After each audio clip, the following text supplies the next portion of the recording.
dari Sumatera sampai datang ke Jakarta ya, Bogor lah, sampai di Bogor, lalu di kampus, lalu kemudian eksternal juga, eksternal kampus, aktif di organisasi internal kampus enggak ya, tapi di organisasi eksternal aktif ya. Lalu wah gila, pengalaman abang ini memang luar biasa banget gila yang Bang Ardo ini. Sekarang abang kesibukan apa nih bang? Sekarang usaha lah ya. Sebelum usaha,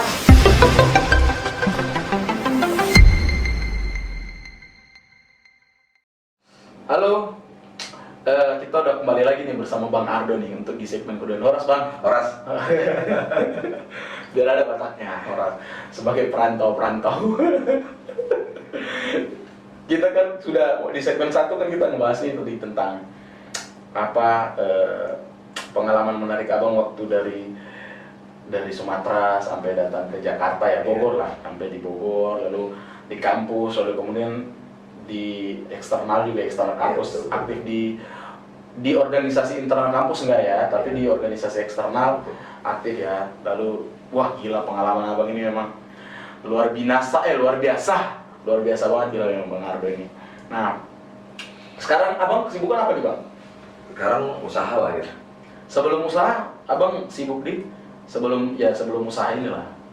Sekarang nih, sibuk di kerjaan apa dulu maksudnya? Ya, tadi kan udah dijelasin di dunia leasing. Oh, dunia Paling leasing. banyak dunia leasing. Oke. Roda 2 ya kan. Roda 2. Oke. Nah, kan belum sempat kita ngebahas masalah itu ya, masalah untuk pembahasan internal, pembahasan di kerjaan abang yang di dunia leasing itu kan belum dibahas. Apa hal menarik yang abang dapat di pekerjaan abang di leasing? Ya. Kalau pengalaman banyak sebenarnya, soalnya aku Yang menarik lah, yang artinya yang supaya teman-teman di ini juga di Our Store juga bisa belajar. dari 2008 ya sampai 2014 aku bolak-balik leasing. Banyak. 7 tahun. Sekitar 7 tahunan 7 aku tahun kerja. ya. Tapi pernah di bagian collection, bagian penagihan, bagian penagihan dan penarikan, terus bagian kredit analis. Nah, tadi abang sempat cerita kira-kira masalah penagihan yang pernah abang Paling ini ya, berkesan ya. Iya, berkesan. Itu paling berkesan itu dulu pernah sekali aku sama teman kerja lah ya, satu tim mau narik motor, orang udah sekitar 3 bulan 4 bulan nggak bayar. Ya. Nah, kebetulan ketemu orangnya, kita cari berapa hari ketemu di rumahnya, motornya ada, orangnya Di daerah Bogor juga nih? daerah Bogor tapi agak pinggiran, bukan di kota. Oke. Nah, jadi kita udah ketemu orangnya, dia nggak sanggup bayar, dia motornya ada, nggak kemana-mana, ada SNK-nya, ada semua lah. Nah, kita udah siapkan surat penarikan juga. Iya. Uniknya dia nggak terlalu banyak ngelawan gitu loh. Jadi persilakan aja, ngasih kuncinya, ngasih SNK-nya udah diletakin di meja rumah. Kunci sama STNK dikasih. Motor ada? Motor ada di situ, itu motornya gitu loh. Dia mau ngasih nih ya, udah ngasih. Ambil aja katanya. Ada tapinya nih? Ada tapinya, tapi diletakinnya golok di meja. Bahaya. Kuncinya juga kan. Cuma kita mikir-mikir, aduh kita dari kampung, masa kita selesai di sini sih, kan nggak lucu juga kan. Akhirnya kita nego-nego sama teman, tetap nggak bisa. Ya udahlah, kita pulang jadinya. Iyalah, gila aja masa kita udah STNK udah ada, udah kunci udah ada, motor udah ada dia. Tapi golok juga Tapi ada golok juga di samping. Pintar juga, kayaknya jawara juga dia. mungkin. Karena kita kalau salah itu ada dekat pangkalan pasir. Oh. Ada pangkalan pasir di situ. Cuman Maksudnya apa nih kalau dekat pangkalan pasir apa nih? ya apa namanya?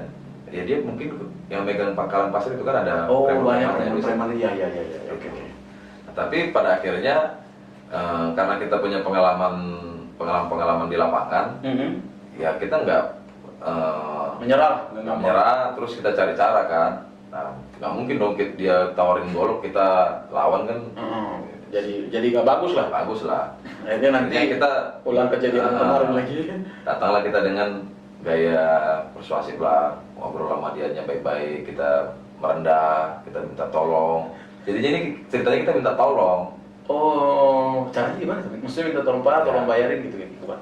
Bukan tolong gimana ya, tolong saya ini kerja, saya diperintah gitu. Terus kita kasih solusi, Bapak kalau nanti punya duit bisa lagi ngambil motor, kalau bukan ke sini bisa ke sini gitu loh. kita bantuin kita ya. bantuin. Nanti kalau bapak nggak punya teman rekan, saya bisa cari apa namanya leasing yang baru. Dibilang apa ini kalau bapak nggak bayar gaji kita lah dipotong misalnya bisa Nah, gitu ya. itu tuh salah satunya. Oh, akhirnya dia jadi ngerasa iba lah, kasihan sama kita. Iya. Itu. Dan dulu yang tadi rekan tadi itu nggak aku bawa untuk narik, untuk ngambil. Ya kadang juga kalau kita bawa orang dipikirnya apa gitu ya. Rame. Nah, dan aku bawa adik kelas mahasiswa dulu dari PB itu cuma sampai luar doang. Nggak boleh masuk ke dalam. Nggak masuk. Jadi aku sendiri berdua aja ngobrol dan akhirnya dia merasa kasihan, dikasih itu semua motor, STNK. Tapi golok nggak ada. Enggak. Oh. Kan kita udah baik-baik kita. Motor, kunci STNK, golok udah nggak ada. Enggak. Akhirnya bisa dibawa langsung. Bisa. Kalau itu mungkin paling berkesan ya. Paling kalau kita kerja 7 tahun kan banyak yang berkesan kan, banyak banget. Iya. Cuman itu udah paling teringat. Yang untuk bagian penarikan. Tadi kan sempat pengeraban cerita juga masalah survei. Katanya ada di satu tempat di daerah Bogor misalnya gitu ya, di daerah Bogor yang memang sulit juga orang nggak bisa apa kasih apa mengizinkan untuk orang dia kredit motor misalnya gitu ya. Iya, itu. Ada di daerah Bogor itu ada ya? Banyak. Oh banyak tempat. Ada beberapa titik lah. Berarti di leasing ini sebenarnya dia punya lokasi yang oh ini kalau memang pengajuan dari daerah sini kampung ini jangan, pengajuan dari sini kayaknya masih boleh nih. Yang ini. Itu ada. Ada, itu kan secara historinya. Itu kan Iya, karena sudah banyak yang mengambil dan tidak bayar dan macet ditarik itu kan akhirnya jadi cerita di sistem leasing itu kan cerita. Oh, itu secara data ya. Iya. Jadi ada lagi secara orang-orang leasing, oh di situ mah Nggak boleh. banyak juara, banyak preman, banyak gitu. Dan itu rata-rata memang leasing nggak mengizinkan untuk kredit. Bisa dikreditkan cuma dalam jadi nanti DP-nya yang dinaikin. Ada pasti di satu wilayah kalaupun 10 orang macet apa yang dulunya ditarik macet atau lari atau gimana, tapi pasti ada yang bagusnya. Oh, iyalah, nggak mungkin Pasti ada yang bagusnya satu gitu. kampung itu jelek Gitu, semua gitu ya. pasti ada yang bagusnya. Nah, kalau memang kita yakin dia bisa orang baik, orang benar, kerja benar, misalnya anak muda lah, dia kerja benar-benar di Indomaret atau Alfamaret atau yang jelas nih, Minimarket lah. minimarket. Atau pekerjaan benar. Kita benar dia ada seragamnya, ada ininya. Ya bisa aja kita perjuangkan. Ya paling dia satu naik DP. Baru kita bicara langsung ke bos kita bahwa ini benar orangnya benar gitu. Kita harus berani gitu loh. Tapi abang dulu itu kalau surveyor itu surveyor di daerah kota atau maksudnya ininya kantornya di kota atau kabupaten? Kalau kantor di Kota Madia, Di Kota Madia Bogor, oke. Tapi untuk jangkauannya rata-rata kabupaten. Dan itu dari kota ke kabupaten kan jauh banget. Jauh-jauh. Kalau dulu kan belum terlalu bagus jalan raya Bogor, Kabupaten Bogor belum terlalu bagus seperti sekarang. Kalau sekarang kan udah bagus. Kalau dulu Nah, masih jalan raya. pertanyaannya gini bang, kalau misalnya nih ada di daerah tertentu yang wilayahnya jauh dari apa misalnya 2 atau 3 jam gitu ya. Kalau misalnya ada yang mau ngambil kredit, misalnya kredit motor misalnya, itu satu orang misalnya mau ngambil, berangkat ya sebagai surveyor berangkat ke sana. Kalau secara pekerjaan pasti berangkat. Kita harus berangkat kalau Meskipun cuma satu motor. iya. Ya. Kalau secara teorinya kita harus berangkat. Tapi secara lapangannya kita kan berat. Gitu. Kalau kita perjalanan gini nih, kita kerja itu ada target.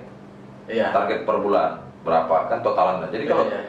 kita satu hari itu cuma menghasilkan satu misalkan. Tapi satu itu doang kita habis, sedangkan di tempat lain banyak yang menunggu. Banyak, Mending yang satunya aja jangan kita Iya, kerjain, korbanin. kita kerjain yang lain. Iya. Tapi kalau kita jalan jauh 2 jam lebih, dia bisa menghasilkan 2 atau 3 orang yang mau disurvei, kita kerjakan. Tapi kalau cuma satu kita habis 5 jam 6 jam ke sana kan mending kita cari yang lain. Iya. Karena masih banyak di tempat lain gitu loh. Kalau gini bang, ini kan sudah tidak menjadi rahasia umum nih bang. Iya.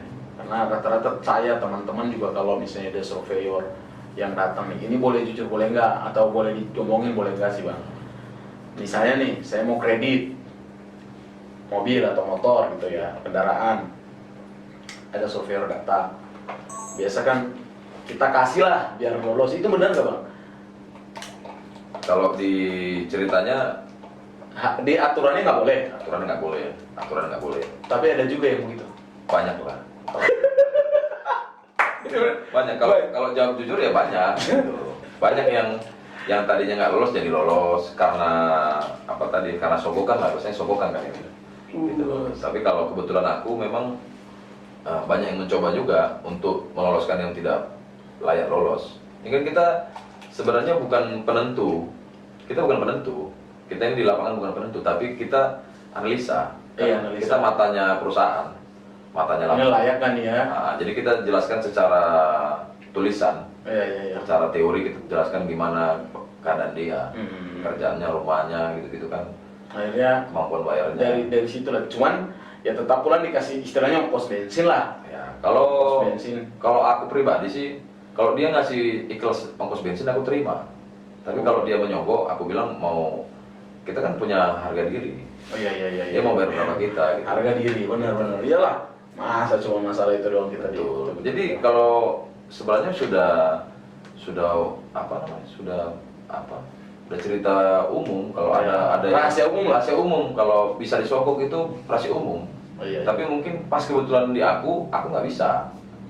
Bukannya mau nyomong, bukannya mau sombong gitu loh. Cuman kebetulan di aku nggak bisa. Ya, memang benar. Nanti mungkin kalau Bung ketemu kawan-kawan lama pasti tahu. Itu kan pasti Leonardo ini gimana Oke. gitu. Kalau urusan cinta ya ayo cinta, cuman kalau urusan sogok menyogok itu nggak bisa. Nggak bisa ya. Penting kita jalanin aja nggak ada gitu. Pengalaman menarik di luar itu udah berarti masih banyak, tapi yang paling menarik tadi cuman Itu di dunia pas di collection tadi. di collection tadi ya. Ya. Oke. Nah, kan tadi pertama kan sudah aku bilang tadi, Bang. Hobi ngopi ya. Yang benar hobi ngopi, Bang. Hobi ngopi lagi kan. Hobi. Pernah teman ngomongin. Kalau orang kan bilang dia nggak bisa tidur. Dia kalau ngopi nggak bisa tidur, ya kan? Nah, orang-orang kan rata-rata gitu, nggak bisa ngopi. Kalau ngopi nggak bisa tidur. Tapi jangan-jangan abang ini kalau nggak ngopi nggak bisa tidur. Jadi kebalik ya. Nggak juga lah. Sebenarnya kan itu cuman pikiran kita doang. Sugesti kita doang. Kalau aku biasa aja ya ngopi tidur gitu loh. Memang susah tidur ya susah tidur aja. Jangan jadikan alasan kopi kan. Iya, Jangan kopi iya, jadi iya. alasan gitu loh. Nggak mungkin karena di kopinya mengandung nikotin dan lain-lain Iya. yang ya zat-zat yang susah inilah yang susah bikin orang tetap matanya terbuka gitu melek gitu ya. Ya, itu mungkin cuman apa kita aja. Iya. Apa namanya? Apa tadi kau bilang? Sugesti Sugesti kita aja. Cuman aku juga sering juga sih sugesti di lagi nyetir, aku minum kopi biar jangan ngantuk itu kan sugesti. Tapi kalau memang mau tidur aja sih pasti. Iya. Kalau aku pengalaman ngopi. Jadi kegiatan saat ini di dunia perkopian Dunia berarti perkopian loh. 100%. apa nih? Apa dunia perkopian barista kah? Abang jadi apakah? Jadi buka kopi kah? Ya, buka usaha kecil-kecilan di Bogor. Kecil-kecilan tapi udah beberapa ya. Ada beberapa kecil-kecilan lah. Gila ini memang harus kita banyak belajar dari Bang Ardo nih punya usaha kopi nih. Udah ada berapa, Bang? Kalau pribadi itu ada 3 cabang. Oh, ada 3 cabang. Cuman aku punya rekan, kawan, abang, adik. Ya, Nama kopinya mana tahu nanti kan teman-teman saudara yang lain kan bisa kopi pemuda. kopi pemuda ya. Aku kopi pemuda itu apa? Apa yang jadi filosofi kenapa dibilang kopi pemuda? Dasar ceritanya ya. Iya. Jadi dulu pengen bikin usaha kopi, cuman bingung bikin namanya nih. Sorry, sebelum ke situ Bang, sorry. Nah. Dipotong. Memang karena suka ngopi akhirnya dibikin ada tempat ngopinya atau memang niat mau usaha? Kalau yang Kan pertama beda tuh. usaha. Oh, niatnya mau Niat usaha. Kebetulan karena suka ngopi. Ya. Betul. Jadi tapi bukan itu juga sih yang pastinya. Jadi pastinya itu pertama itu karena kita dulu pernah bikin pecel lele. Oh, sempat punya pecel lele juga. Karena hampir bangkrut gara-gara kebijakan pemerintah SSA. Jadi tempat pecel lele itu tidak dilewati mobil lagi di Bogor Oke. kota. Nah, akhirnya aku cari tempat baru.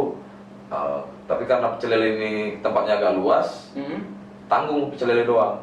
Jadi aku bikin warkop namanya, warkop dan pecel lele pemuda. Nah pemuda itu tadi Oh, awalnya berarti ada pecel lelenya, ada warkopnya. Awalnya satu tempat, Oke. satu ruangan, warkop dan pecel lele. Karena pecel lele kuanggap tempat agak luas, tapi kok pecel lele doang. Nah aku punya ide, ya udah kita bikin kopinya. Akhirnya saat ini pecel lelenya mati, kopinya berkembang. Warkop dan pecel lele Awalnya, asalnya. ah. Nah kalau namanya kenapa harus pemuda? Karena aku di Jalan Pemuda. Oh, karena itu di awalnya Jalan Pemuda. Jalan Pemuda, gitu. Oke. Nah, dulu kan warkop dan pecel lele pemuda.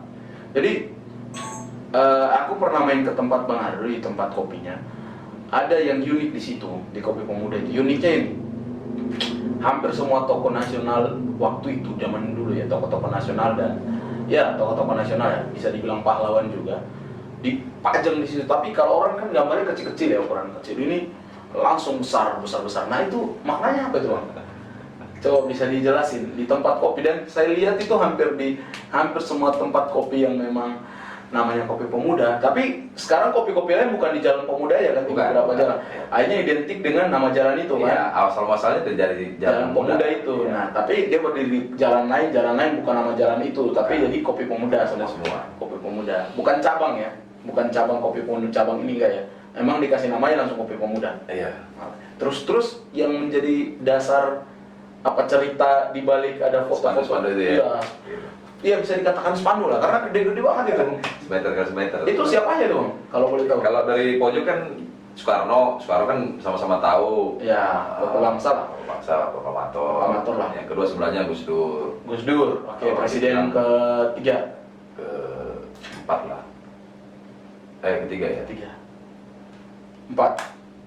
Ketiga lah. Soekarno, Soeharto, B.J. Habibie, Gus Dur. empat. Berarti. Ya. Empat. Aku sukanya karena kenapa Gus Dur? Karena dia apa bahasanya plural lah ya. Pluralisme orangnya, iya Dia memang. menerima. Zaman dia lah zaman Konghucu di ini ya, diangkat. dia sebagai- menerima perbedaan itu. Iya, iya. Karena kita kaum minoritas, jadi kita ngerasa dianggap lah, senang lah gitu. Pas Mhm. dia presiden. Nah, yang ketiga ada Soehogi. Soehogi itu salah Sohogi oke yang aktivis aktivis 98 aktivis mahasiswa dari UI. Dia itu apa bahasanya ya? Aku bukan lihat dari aktivisnya, tapi aku melihat dari dia seorang pendaki gunung. Oh, karena tadi abang hobinya Pendaki gunung. pendaki gunung. Nah, dia itu paling suka ke puncak Pangrango. Bukan puncak gedenya. Paling gampang didaki itu kan puncak gede. Iya. Nah, Pangrango ini agak tinggi, terus perjalanannya agak jauh, agak susah. Oh. Menanjak terus dia. Kalau ke gede ini nggak terlalu menanjak. Nah, itu Oh. kita ketemu di tengah. Iya, iya. Nah, satu Iya, ke gede, satu ke jadi Pangrango. intinya abang Karena memilih. sama-sama suka dan pernah lihat tubuh dia di Pangrango. Oh, dia punya tubuh. Ada Bangun ke tubuh. ada yang bangunkan kecil gitu loh. Oh. Sogi.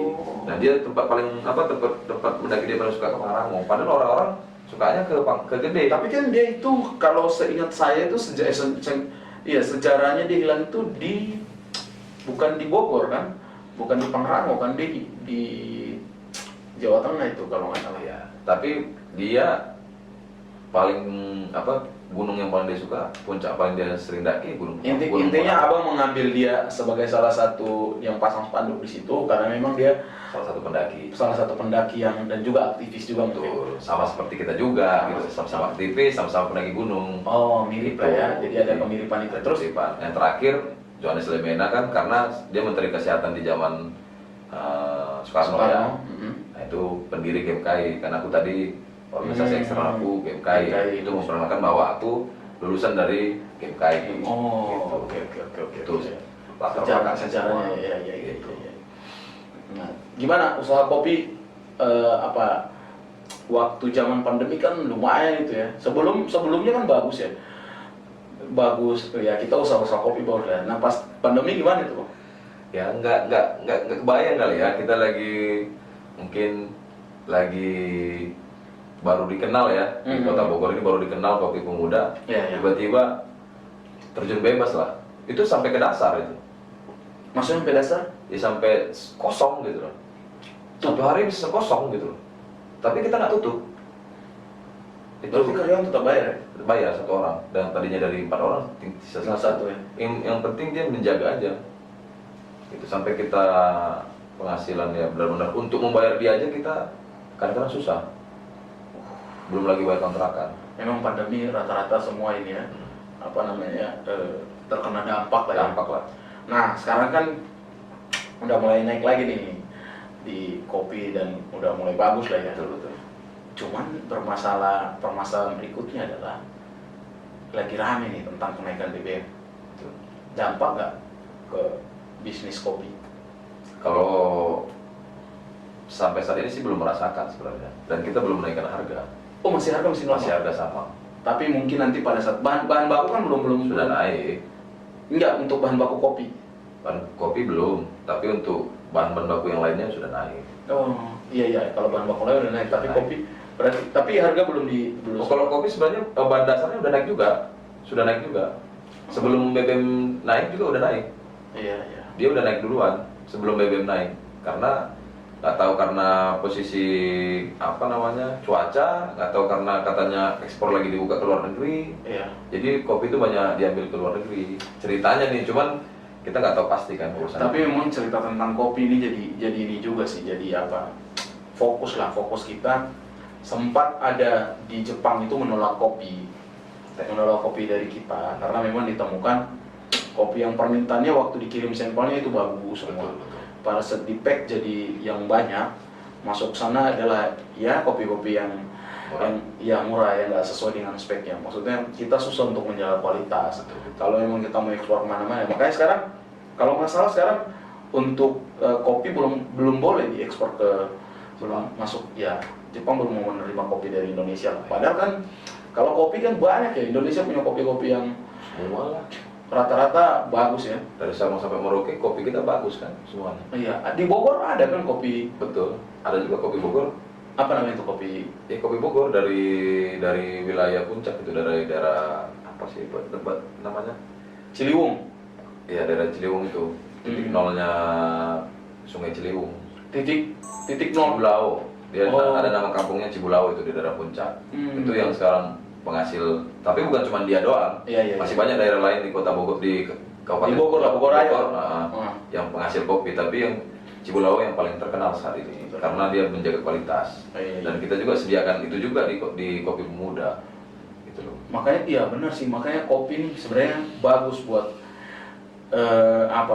petani kopi kan banyak ya di sini. Kalau memang kita nggak saling membantu lah, artinya dari pihak pemerintahan juga secara aturan juga dipermudah, lalu pengetatan masalah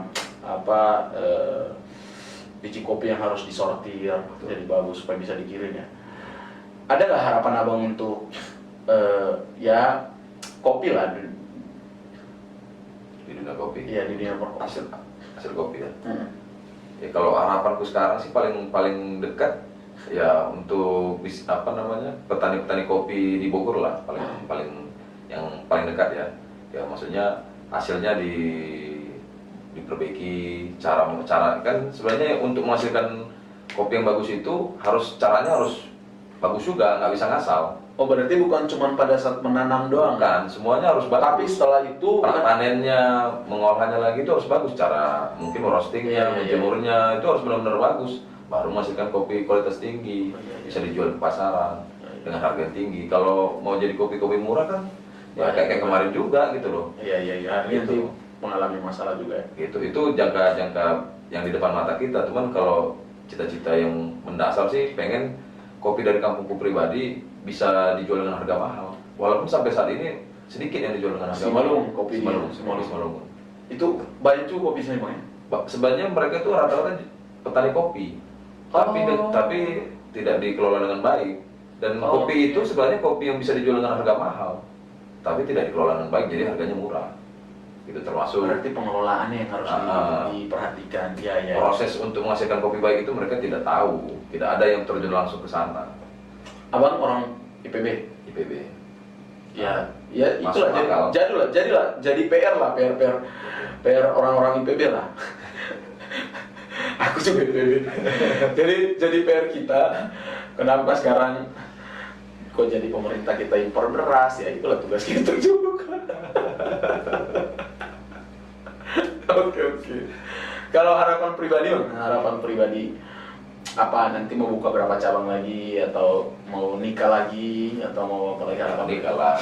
Ya itu kan pertanyaan. Kalau jangan nikah lah. Istriku nonton. Oh iya. Anakku juga ada nanti kan. Ya nggak apa-apa. Tinggal bilang nggak aja.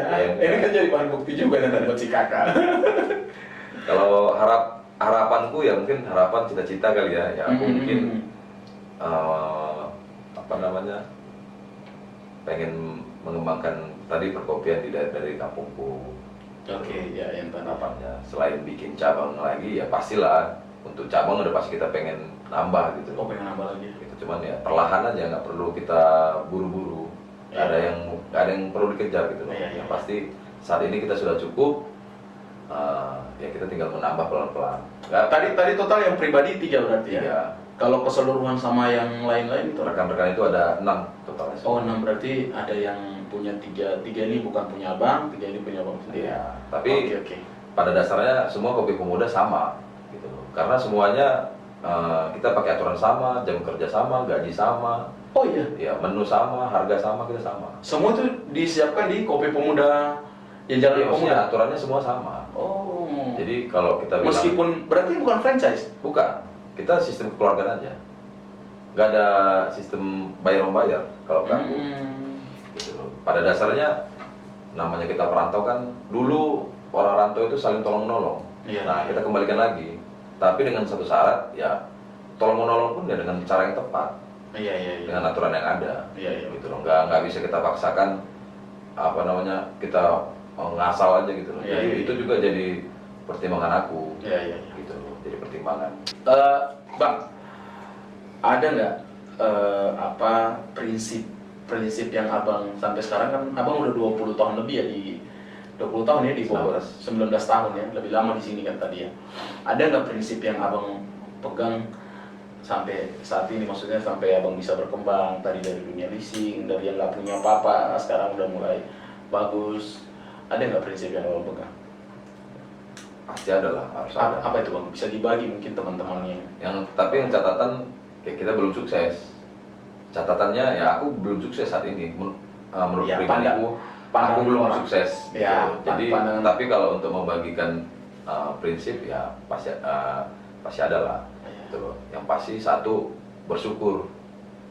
Jangan lupa bersyukur lah. Bersyukur itu kan ada tulisan itu, bersyukur. Iya. Semakin bersyukurnya seseorang, semakin ditambah rezekinya dari arah yang tak terduga.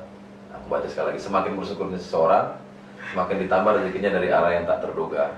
Sebenarnya catatan itu penting, itu jadi modal hidupku. Oke. Satu Jadi, itu. Dengan kita punya rasa, itu kan sebenarnya ilmu paling Sederhana. tinggi. Itu sebenarnya ilmu paling tinggi di kehidupan manusia. Pada saat dia sudah bisa bersyukur, dia dia nggak akan lari kemana-mana gitu loh. Kalau dia udah bisa dapatkan sesuatu, bersyukur bukan berarti kita berhenti ya. Bersyukur itu bukan berarti kita harus berhenti mencari nafkah, enggak. Iya. Tapi dengan bersyukur, tidak maruk, akhirnya kita tidak serakah juga. Iya. Tidak pengen ngambil punya teman, tidak pengen ngambil punya saudara atau dan lain. Iya. Tidak melakukan hal yang curang. Gitu loh. Itu aja kita. Kalau sudah cukup nih merasa bersyukur, mungkin makanya aku bilang sama istri aku juga sering ketawa sih sebagai kepala keluarga, sebagai abangan itu kita tunjukkan aja hal yang baik gitu loh. Tadi pertama bersyukur. Bersyukur yang paling penting. Terus yang kedua tadi tulus dan jujur. Tulus, jujur, 3 berarti. Ah, Bersyukur, tulus dan jujur ya. Betul. Itu yang paling penting, makanya kayak tulus dan jujur tadi kan itu modalku untuk lulus. Ilmu aku bukan karena ilmuku yang aku bisa lulus kuliah, tapi karena tulus aku, jujurku tadi. Kita berteman ya, Iya. berteman aja, nggak perlu kita mikir, oh Ardo, aku punya kepentingan sama Ferry. Nggak seperti itu sebenarnya hidup ini. Jadi jangan karena aku punya kepentingan sama kamu, jadi aku terdekatin kau, nggak begitu hidup ini. Jadi jatuhnya kayak penjilan ya. Betul gitu loh. Jadi pada saat aku butuh aku datang, pada saat aku nggak butuh aku hilang. Iya. Nggak begitu ya, kita kalau mau main-main aja, jangan karena si Ferry punya banyak uang, aku datangin dia. Enggak, aku paling nggak terlalu suka dengan orang-orang kaya yang ya kita kan tahu sendiri kita punya banyak senior orang kaya, jadi nggak terlalu mau mendekati. Karena apa? Karena obrolannya udah pasti berbeda. Gitu. Itulah prinsip yang abang pegang ya. Betul. Yang paling utama sih bersyukur sih. Paling kuat tuh bersyukur yang selalu ku jaga. Gitu. Siap. Terakhir, Bang. Apa itu? Pesan buat teman-teman perantau lah, atau semua saudara yang atau teman keluarga, saudara, junior, senior yang dan siapapun lah yang menonton nanti video ini, apa pesannya, Bang? Apa ya? Ya.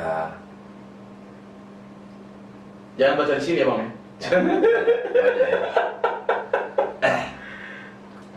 Pesannya apa ya?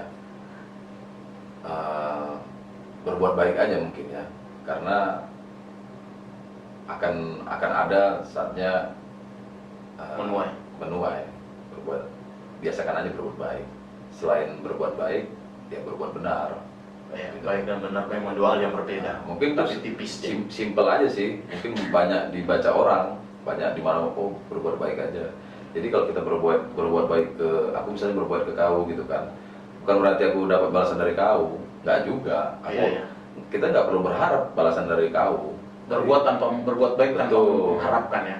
Tapi kita harus tahu, kita akan dapat juga. Walaupun kita berbuat baik 10 kali, kita belum tentu 10 kali juga dapat kebaikan lagi. Tapi akan dapat kebaikan itu. Belum tentu baik dari kau, mungkin dari kawan-kawan yang lain yang bisa membantu atau gimana. Karena ya betul, hidup di rantau ini kan memang aku dari nol, bukan nol lagi, mungkin minus. Nah itu pun butuh 1 jam lagi jelasin itu kenapa aku bisa bekerja, siapa yang ngasih duit aku, siapa yang minjemin duit, siapa yang punya tempat tinggal, nawarin tempat tinggal gitu. Ya. Banyak juga karena memang kami orang Batak ini dari kampung sana, pada saat kita sudah wisuda atau sidang itu kita nggak dapat kiriman lagi. Jadi selesai disuruh berjuang aja sendiri gitu loh. Apalagi abang cuman laki-laki satu-satu sendiri. Iya. Itu memang berat. Kalau cerita tentang itu malah lebih berat lagi. Pada saat kita lulus kuliah ke kerja itu berat. Itu yang paling susah. Ya itu perjuangan yang paling, setelah beres kuliah setelah dilantik wisuda gitu ya. Setelah wisuda perjuangan sebenarnya. Betul. Itu yang kita paling melangkah awal itu paling berat. Makanya ya satu lagi pesan buat anak-anak kuliah, jangan memilih tempat kerja di awal gitu loh. Jadi jalanin aja dulu, kalau mau bekerja jalanin aja dulu. Meskipun secara nilai bagus, ya walaupun gajinya nggak terlalu gede, jalanin aja dulu untuk jadi pengalaman. Nah itu kita harus melangkah gitu loh. Ya. Melangkah dulu, nanti kita akan kelihatan tempat yang lebih bagus. Nanti di mana gitu. Di situ dapatnya nanti gitu loh. Gitulah. Oke. Siap. Itu aja lah mungkin. Oke, siap. Terima kasih Bang Ardo, semoga apa yang jadi harapan tadi, cita-cita tadi kita doakan sama-sama, semoga bisa menjadi kenyataan lah dalam jangka waktu yang dekat, jangan lama-lama gitu ya Bang ya. Ya, Bang Ardo juga sebenarnya cita-cita terpendamnya mau jadi orang-orang penting lah di Sumatera Utara sana. Itu nanti panjang lagi di segmen-segmen selanjutnya nanti ya Bang ya. Kita saling berbagi cerita nanti. Oke, terima kasih semua. Moto kita, never die, never lose, dan Horas. Horas. Oke, siap. Thank you Bang. Foto dulu, foto.